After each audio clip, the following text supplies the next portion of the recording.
Eh bien, bonsoir à tous les amis, on se retrouve pour une vidéo spéciale. Comme le nom l'indique, le titre de la vidéo, c'est d'essayer de trouver quelles sont les solutions, quels sont les problèmes et quelles sont les solutions véritables au Paris Saint-Germain. Après encore cet échec humiliant face à Manchester, les années se suivent et se ressemblent, hein, au point où le projet du PSG n'a même pas. Je parle sur le terrain, je ne parle pas sur le plan marketing, etc., où on fait des choses et une évolution exceptionnelle. Je parle de projet sportif, le projet sur le rectangle vert. On constate que le Paris Saint-Germain, avant, arrivait toujours au maximum au quart de finale. Là, on bug maintenant à chaque fois en huitième et en plus en prenant des grosses désillusions. Donc on se rend compte que le projet, non seulement, c'est même pas il stagne, il progresse pas, il stagne pas, il régresse pour moi, hein. Donc, premièrement, j'aimerais vous dire que j'ai passé une semaine très difficile avec ce comeback de Manchester, cette élimination.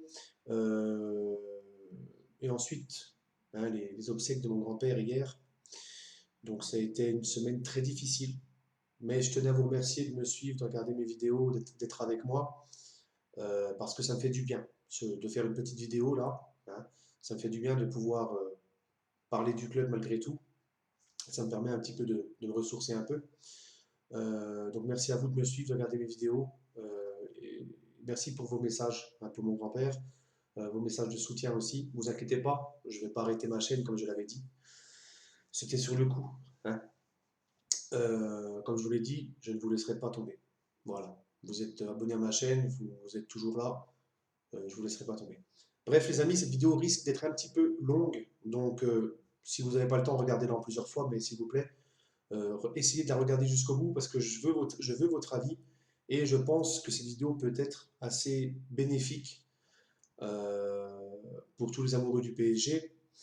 Et bon, je ne suis pas la science infuse du football, mais je pense sincèrement que ce que je vais vous dire, c'est vraiment le vrai problème. Donc, qu'est-ce qu'on se constate dans ce club, les amis? On constate tout simplement, pour moi, première chose que je constate, c'est que nous avons affaire, c'est le football business de maintenant, on a affaire à des joueurs mercenaires qui viennent principalement, et on va pas se mentir, pour le pognon, pour l'échec des Qataris. Euh, on le voit dans leur attitude, on le voit dans leur attitude, hein. Ils ne nous ont pas encore respectés au parc, encore une nouvelle fois, face à Manchester. Alors on pensait que Tuchel avait réglé ce problème, on voyait des choses positives, on voyait des joueurs se donner à fond comme au match aller et comme les matchs retour de poule. Et là, ils se sont retombés dans leur travers. Donc il y a un premier point, c'est que pour moi, ce sont des joueurs qui n'ont pas assez le respect de ce club. Euh, dans leur attitude parfois, et aussi sur le terrain. Tu vois que ce sont... euh, et le problème à cause de ça, encore plus dans le football de maintenant, parce qu'avant les joueurs de foot, quand ils arrivaient dans un club, dans les années 80, 90, enfin, avant les années de... Avant 2010, 2000, enfin ouais, avant les débuts des années 2000, les joueurs avaient encore cet honneur de jouer pour l'honneur, pour la fierté, même s'ils ne connaissaient pas le club dans lequel ils arrivaient, c'était automatique pour eux de respecter son employeur, donc son club, et de tout donner pour son club, hein. C'était les joueurs d'avant, hein. Puis en plus de ça, ils n'avaient pas les réseaux sociaux où les gens leur léchaient les bottes constamment, leur faisant croire que c'était des dieux, des machins. Donc forcément, de melons, plus de respect, plus d'honneur, plus de valeur. Et dans ce foot business qui est maintenant, je pense que c'est important que le PSG, c'est une chose qui ne fait pas malheureusement, le Paris Saint-Germain ne met pas, ne met pas assez l'accent sur son histoire. Je m'explique. Alors le PSG est un jeune club. On n'a pas l'aura ni l'histoire d'un Barcelone, d'un Real Madrid, d'un Bayern Munich, d'une Juventus de Turin, de l'Ajax d'Amsterdam, qui lui a gagné 3 Ligues des Champions. Tous ces gros clubs, nous n'avons pas une histoire comme eux, à leur niveau. Mais le PSG, malgré tout, n'en déplaise aux anti-PSG qui ne connaissent pas l'histoire, le PSG est un jeune club, hein. C'est un club qui a bientôt 49 ans. C'est un jeune club, 1970.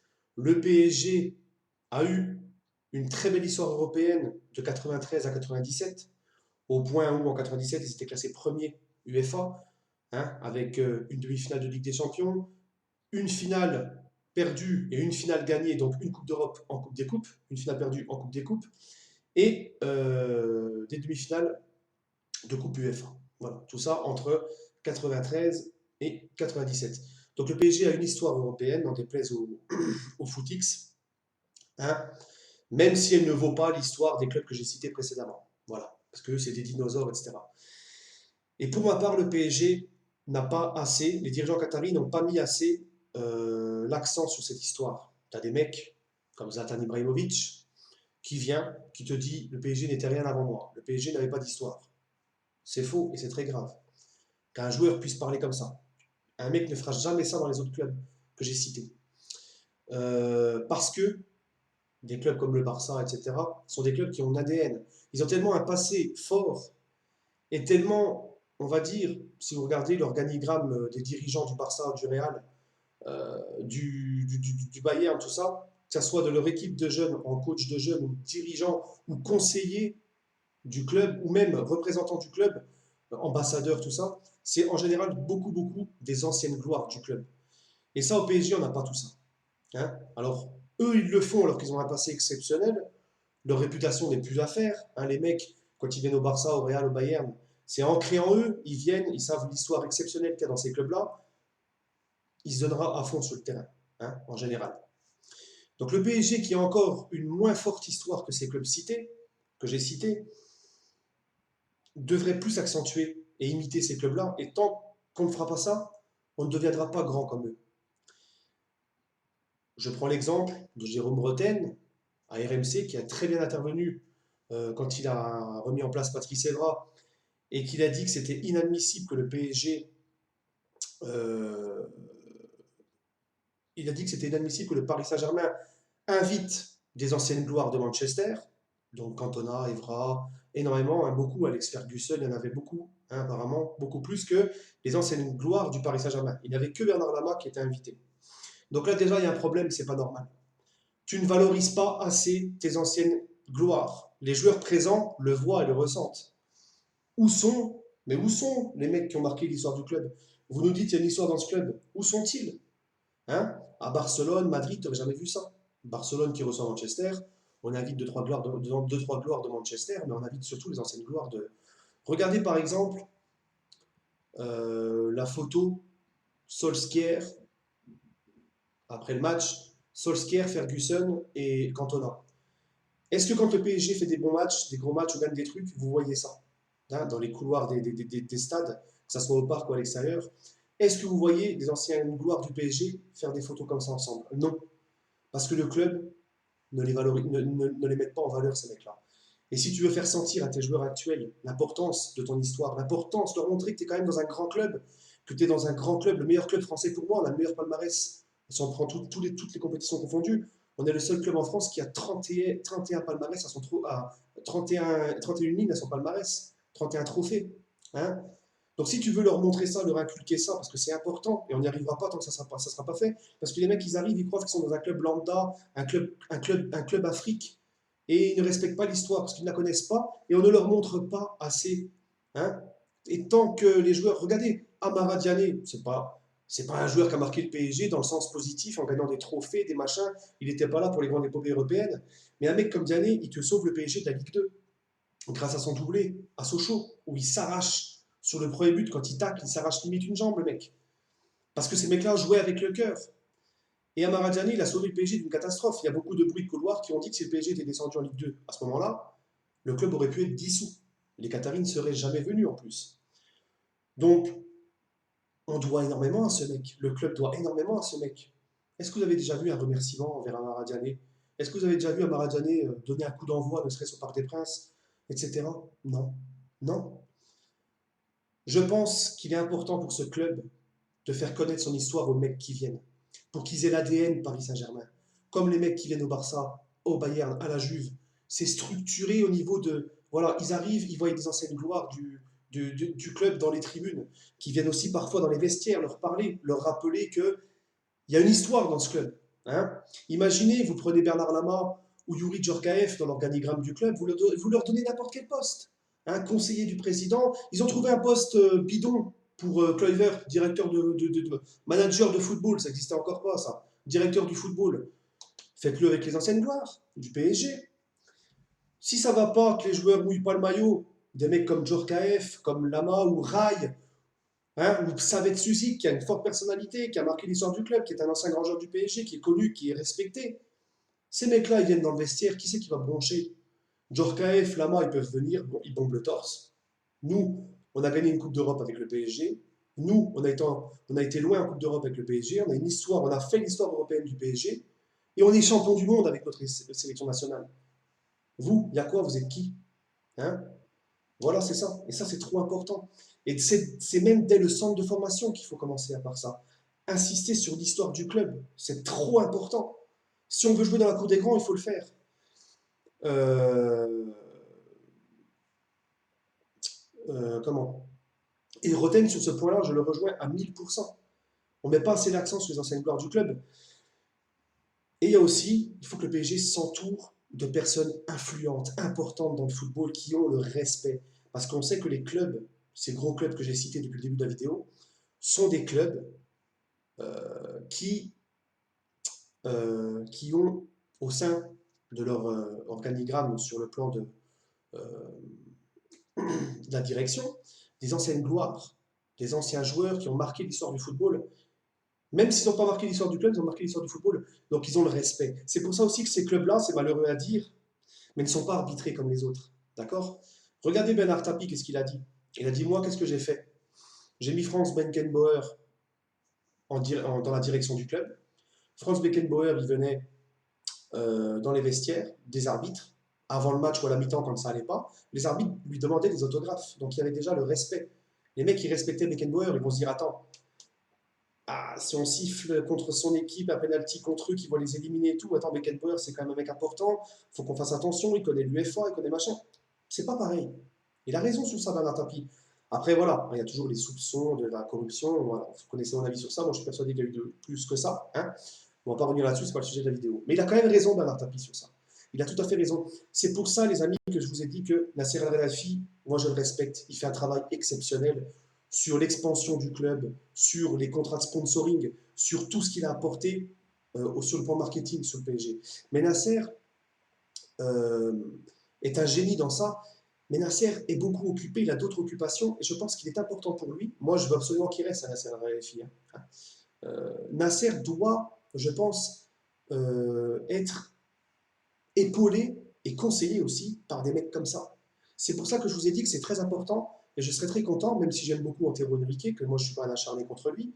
Si Antero Henrique part, moi je dis Wenger c'est très bien, parce que c'est un mec qui a le respect de tout le monde en Europe, pour ce qu'il a fait d'Arsenal, pour ce qu'il a fait avec Arsenal, et c'est un mec, voilà, Wenger, charisme, respect de tous en Europe, il connaît beaucoup les gens de l'UEFA également.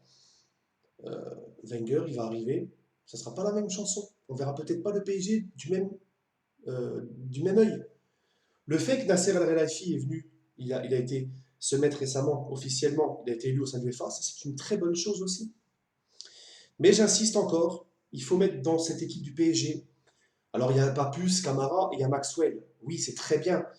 Papus, que j'aime beaucoup, mais Papus n'est pas un joueur qui a marqué l'histoire du club. Euh, Maxwell, que j'aime énormément, fait partie de l'ère Qatari. Il faudrait des mecs, en fait, qui ont marqué l'histoire du club dans notre meilleur moment de l'histoire. Hein, les années 90, les gars. Des mecs qui ont remporté la Coupe des Coupes. Tu mets des Djorkaeff. Djorkaeff l'a dit, il faut des mecs qui aiment le PSG plus que leur propre personne, qui veulent le bien du club avant leur propre intérêt. Mets des Djorkaeff, mets des Rai, rien que les Brésiliens. Ils voient Rai, ils ont le zizi qui monte, ils ont les yeux comme ça. Rai, capitaine du pays, capitaine emblématique de notre pays, tu vois, des mecs comme Neymar. Enfin, ces mecs-là, ils voient Rai au sein de la direction, ça change énormément pour eux. Là, il y aura déjà un peu plus de respect aussi de sa part. Il est trop important d'inculquer, d'insister sur l'histoire du club. Et j'ai l'impression que notre club ne le fait pas assez, les gars. Hein, j'ai l'impression qu'il ne le fait pas assez. Euh, Faites venir plus souvent les joueurs, faites-les même venir dans le vestiaire s'il faut. Ça ne vous coûte rien. Eux, ils veulent des mecs comme Bernard Lama, il dira jamais non. Ils veulent tous le bien du PSG. C'est des mecs qui ont le PSG ici comme nous. Hein, Moi, un mec comme Louis Djorkaeff, je le prends jour et nuit, parce que c'est un mec qui est champion du monde, c'est un mec qui a été un très grand joueur. Regardez quand Leonardo était là, c'était quand même mieux. Nos meilleures campagnes européennes sous QSI, c'est quand Leonardo était là. Hein, on allait en quart, on a été invaincu face au Barça, on sort face au Barça, mais avec la tête haute, on avait une grinta. Voilà, c'est ça qu'il faut. Puis Leonardo, on a fait une erreur de le dégager. Parce que même si Leonardo, soi-disant, il a démissionné, vous n'enlèverez pas de la tête que c'est les Qataris qui lui ont demandé de partir. Parce que c'est vrai que ça fait, pour l'image des Qataris, c'était pas bien ce qu'il a fait. Attention, les amis, cette vidéo-là n'est pas une critique envers les dirigeants. C'est une critique, pour moi, positive, pour avancer. Je ne cracherai jamais sur le club et je ne suis pas le premier à rapporter les ragots qu'il y a autour du club pour me faire du buzz ou machin. Moi, j'ai fait juste un petit constat et d'essayer d'apporter mes conseils. Hein, bon, je sais très bien que les gens au PSG, je ne sais pas s'ils regarderont cette vidéo-là, mais pour moi, je pense que c'est important. Mais je ne crache pas dans la soupe pour autant. Je suis pas là à dézinguer les Qataris, je suis pas là à dézinguer Enrique, je suis pas là à dézinguer machin, à raconter les ragots sur les joueurs, les ragots sur trucs. Moi non, parce que le linge sale se lave en famille, vous connaissez mon principe. Mais là, je fais juste une petite analyse. Et la deuxième chose, et je finirai par ça, je pense aussi qu'il faut faire un grand ménage dans cette équipe. Il y a des mecs qui sont là depuis le début de QSI, qui nous ont jamais fait franchir de cap, qui coulent avec le club sur la Ligue des Champions, donc qui régressent.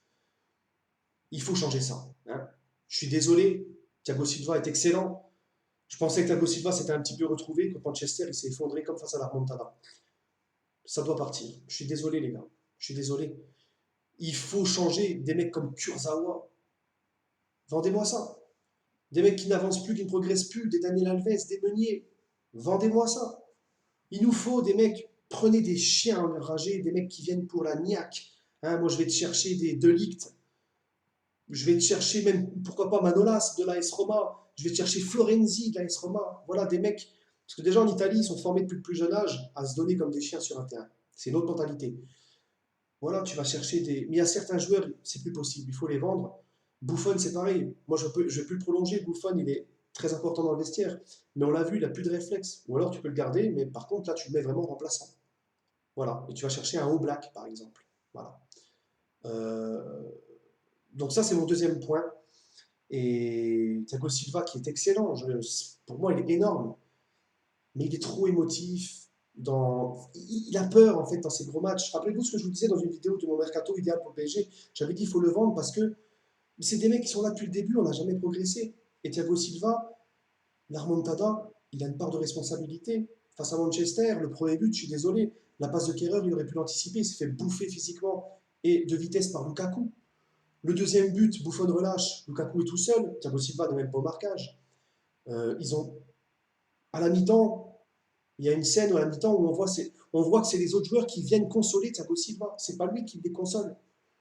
Donc au bout d'un moment, les gars, même si j'aime beaucoup Thiago Silva, il faut plus se voiler la face. Il y a certains joueurs qui maintenant, merci pour tout les gars, il faut partir et on fait un grand ménage, on ramène du neuf, on reconstruit sur du neuf. Il y a des joueurs, ils t'ont pas fait passer le cap. Tout simplement, ils sont venus pour te faire passer un cap, ils n'ont pas réussi et ils sont les premiers des fois responsables de l'échec. Hein. Voilà les amis, c'est ce que je pense. Dites-moi vous ce que vous en pensez. Je pense que ce serait les meilleures solutions. Tuchel, je le garde, il faut de la stabilité. Tuchel, lui, il est pour rien, les gars. En plus, il a le club avec lui, enfin les supporters avec lui. Hein. Voilà les amis. Merci d'avoir suivi cette vidéo. N'oubliez pas de la liker, de la faire partager. Dites-moi ce que vous en pensez. Sur ce, les amis, je vous souhaite une agréable soirée et allez Paris.